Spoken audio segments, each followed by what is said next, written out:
My next gun, I really have a lot of appreciation and really like. A lot of people here have talked about this gun here. Kobe here with Rugged Tactical, where every trigger pull tells a story and responsible gun ownership is a way of life. We're at the Tulsa 2025 Wanamaker Arms Show. I'm here with Steve. I've done a video with Steve. We caught him last year at his table where he buys and sells firearms, and he's been coming here to Tulsa for quite a while, and we get to know him a little bit about his history, and we also talked about your first Ruger. Yep. My very first one. Yeah, your very first Ruger, and that was a lot of fun. He stems from Montana originally. Yep. To get to know you a little bit more before we dive into your display, tell us a little bit about what it was like growing up in Montana. It was a homestead dairy farm, and my mother passed away when I was real young, and my dad at the time drove truck, and he couldn't raise. I was the oldest of three surviving boys, and so my grandparents raised us. It was 360 acres of farmland. Farmland, yeah. Dairy cows, ground squirrels, and coyotes, and foxes, and skunks, and plus a lot of hard work. We, stacking hay, and I was the stacker.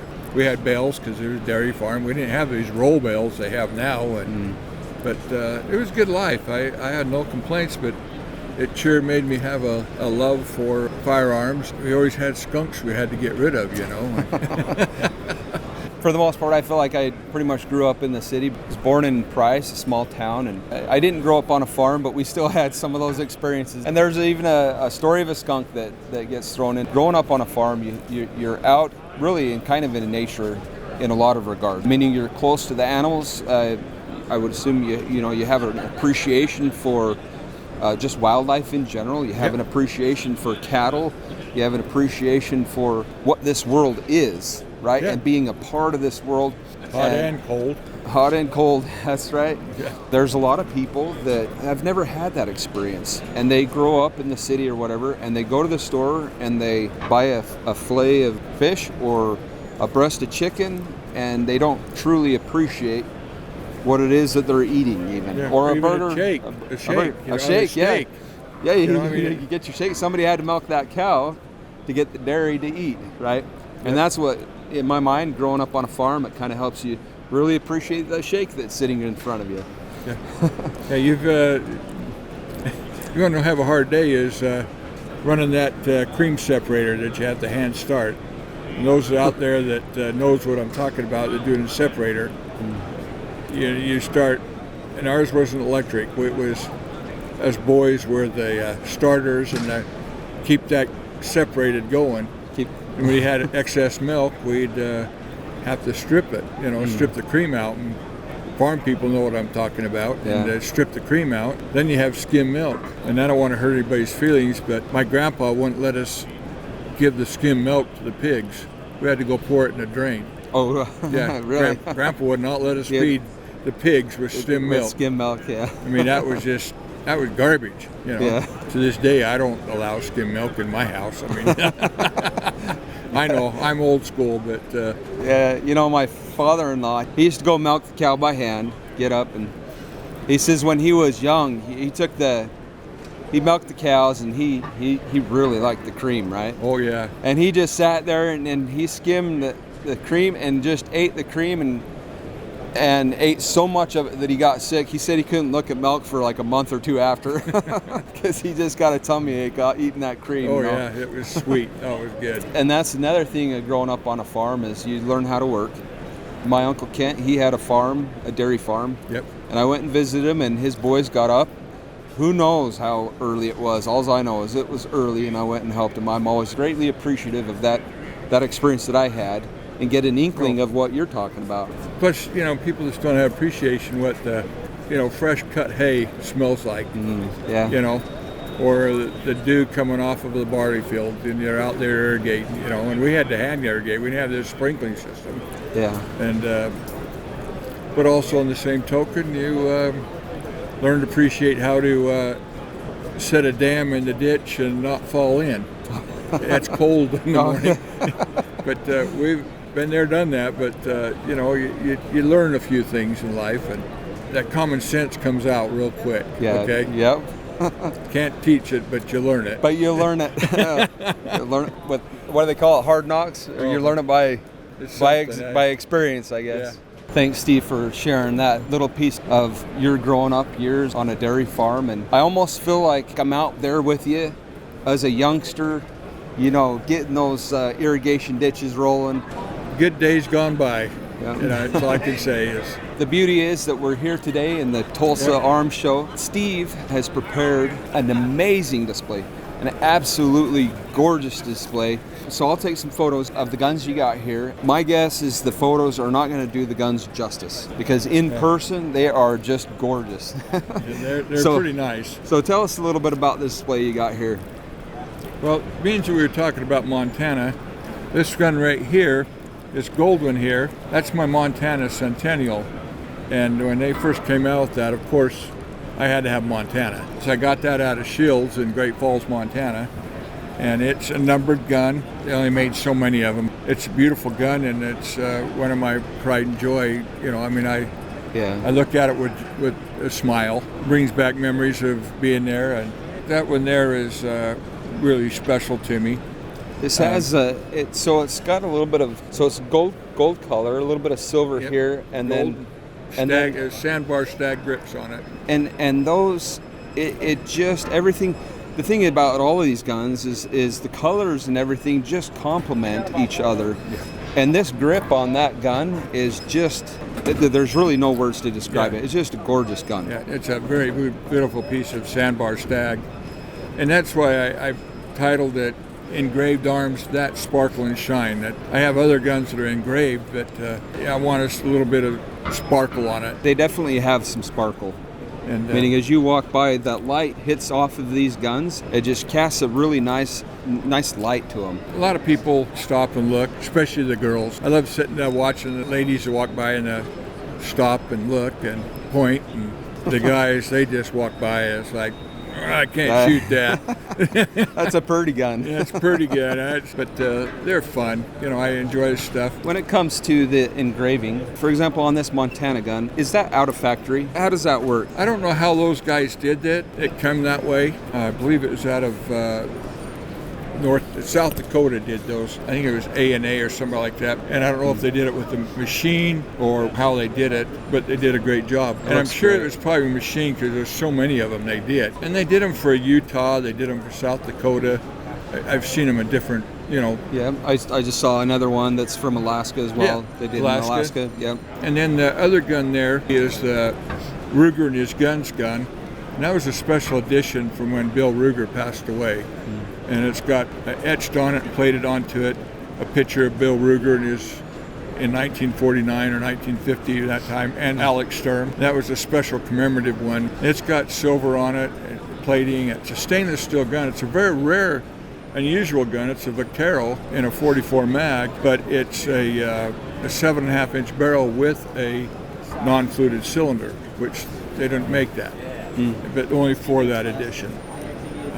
At least at that time. Now, never say nothing with Ruger. The next gun down there is the Utah State Highway Patrol prototype. That's a 4440. It's a 7.5 inch Vaquero with a fluted cylinder. It's got engravings on it, and it's done in a black. Both those guns are in a satin, and I just thought it was real pretty. And I live in Utah now. I'm proud of Utah, and I was very fortunate to a friend of mine that worked at the Highway Patrol that I was able to snag that. And the one next to that is an engraved gun that was case hardened and by an engraver. I can't remember his name off the top of my head, but I just loved it. It's a 5.5 inch barrel with Sambar Stag grips with really tastefully inlays on it. It's just one of those that I liked it. That one there is a pretty gun too. Really, that's one that you could use. The way the guy built it, you know, that's one you could shoot and enjoy. Now the gold one and the other ones, no. But those are ones that you just don't take the range, right? Yeah. I'd like to take a moment to inform you of my Patreon page. Our mission at Rugged Tactical is to take you on a journey exploring the reasons why people own guns and how firearm ownership can have a positive impact in their lives. If you'd like to get on our mailing list, head over to patreon.com/ruggedtactical. There you can click on the free membership icon and add your email information. If you enjoy the content that I'm creating and would like to support the channel, consider joining one of our paid membership tiers. We have the Recruit, the Sharpshooter, and the Tactical Master tiers. Thanks for joining me today, and let's head back over to the interview. The next one, I guess, to talk about is my little RST4. That's serial number 212. This little gun right here is a Red Eagle. When you take a picture of it, you spin it around and Oh, yeah. It's an original Red Eagle, very early gun, a 1949 gun. Some people say, well, why did you do that to that gun? Well, I'll be honest with you, I purchased that gun for $125, and it was so rusted and so, just layers of the steel when it rusts. The guy would carry it around in a leather holster, kept it underneath the front seat of his pickup, and been there for years. Yeah. And anyway, it was in really rough shape. Yeah. I purchased it, and I heard about a guy that was up in Idaho that was a very good engraver from a mutual friend. So I had sent it up to him.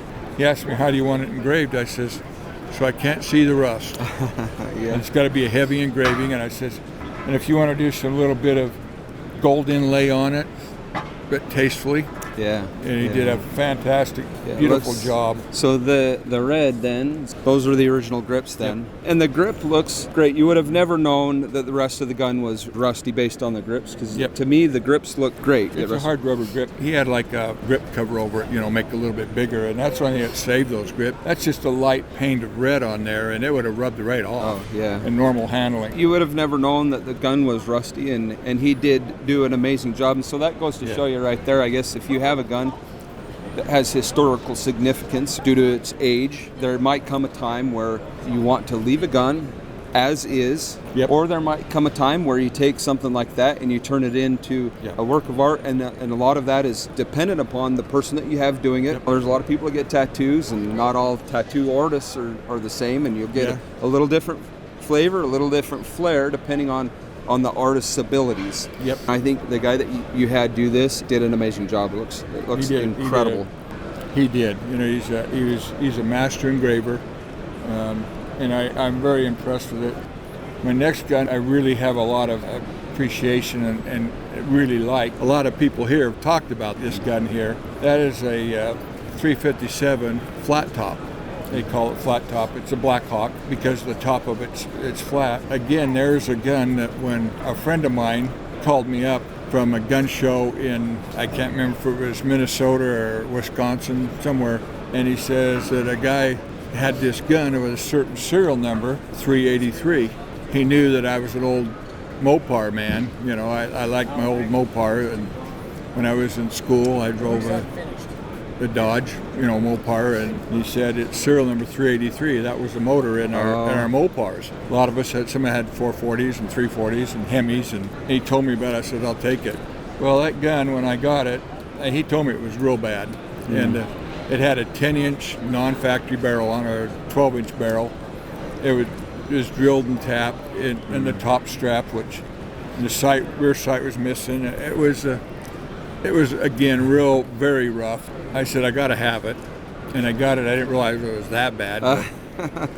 Anyway, once I received it, I immediately wondered what the heck I was thinking, and I think it was only a couple $100 again, because nobody wanted it. So I turned around, and I happened to have the right vintage barrel and parts to put that gun back together out of my parts bin. That I collected over the years. I had heard about a guy over in Ohio that was very good at restoring, filling up the holes in the top, and he'd take it, took the barrel off, put this barrel on, put it on right, and go through the whole gun. So he did that. Wasn't cheap, but we got it done. And then he sent the gun back to me, just no bluing, no nothing on it. Just did the repair, put it all back together. At that time, I put another grip frame on it, the right vintage, and a good cylinder, the right vintage. Sacrificed another gun for it, so to speak. And I called up my engraving guy and says, I got another one for you. And he said, good. And I sent it up to him, and he says, okay, what do you want me to do with this? And I says, I'd really like you to do something that you would be proud to take to your engraver show and show off. And he just said, okay. And I said, how much is it going to cost? And I was like, whoa, okay. He turned around, put it together. I let him have a free hand on doing the light bluing on it. It's called the nitrite blue. And then he did the gold inlay on it, just very, very tastefully. Engraved the back strap. I got original factory ivory from the 1950s. Grips on it and put it together. And he took that gun and this gun, the 22 Auto, he took it for a couple of years down to his engravers show in Las Vegas. That they'd go once a year. I told him that you could do it, take it. He never did tell me if we won any awards or not, but to me, I won because I just absolutely love it, you know. And a lot of people at the show has complimented that gun. Beautiful piece. I really like it. Yeah, it is a gorgeous gun. I really like it a lot. And again, that's just a testament that you can take something that was a little rough around the edge, has been used and needed a little bit of TLC, and then to produce something like that is just incredible. And it's it beautiful truly is. art. It's just gorgeous. It's just artwork, you know. Yeah. That's what I look at it. I look at it as a piece of art more than just a firearm. It's just it's a canvas art, but on a gun. Yep, exactly. These truly are amazing, Steve. You've put together a beautiful display. I really like the backdrop as well. It says engraved arms that sparkle and shine, and they truly do. They're very eye-catching. You walk by and you have to stop at this display. They are very meticulous in intricate designs and just really gorgeous. The combinations of colors, the blue with the white grips, and you got the black with a little bit of gold, and then you got your browns. Yeah, it's very eye-catching. Your stainless steel, and then you got the black there at the end with the white. It is very appealing to the eye for sure. In themselves as individuals, but as a display as well. I think you did an amazing job. Thank you. We've enjoyed it. I'd like to compliment Ruger on making a very fine gun that was worth engraving and keeping and resurrecting, so to speak. We were down there with Terry that was showing the casting and the processes and making sure that the quality is up to par, and I think they make a great gun. Really, in a lot of regards, at affordable cost. Just getting into having a gun in and of itself to be able to use, but then even in the collecting world, you can start where you're at, really. Yep. Ruger has a very entry-line price range on guns. People are like, well, I need guns. Well, guns are fun to go target practice and enjoy shooting. And Ruger does a good job of having a good entry line of price-wise and quality guns. Is there anything else that you'd like to share with us with regards to your display or ROCS? ROCS is a Ruger Owner and Collector Society. We talked about before. A group of us founding members got together and wanted to put together just something that's to help people get started, get involved in what Rugers are or guns in general, because it's such a negative feeling about guns. A lot of people just, guns are bad. Well, you know, the old cliche, it's not the gun, it's the people doing it. We want to project, it's fun, it's a good entertainment, it's a great family thing to do if it's done properly. Yeah. And with ROCS, the Owner and Collector Society, we want to educate the public like we're doing at this show. We have 19 displays here. We look very forward to next year. A lot of us reserved our tables for next year already. And we have other shows. The ROCS group has different places all over the United States. So we'll be up in Napa, Idaho in January. Yep. We're excited about ROCS. It's a good group. With being a member of ROCS, we have 4 digests a year sent out. Beautiful photography and stories and guns. And Ruger helps sponsor us to do that. But also having that digest, we're about firearms, but safely. Proud to be part of it. Thank you very much, Steve. I appreciate you sharing with me today in the 2025 Tulsa Arms Show. It's been a great show. I've thoroughly enjoyed it, had a great time, met a lot of people. I've always been greeted kindly and courteously. I think that there's a great environment here. As the dust settles on another rugged tactical adventure, reload your curiosity, keep the fires burning. And we'll catch you next time. Catch you in the next round. Thanks for watching. Very good. Thank you, Steve.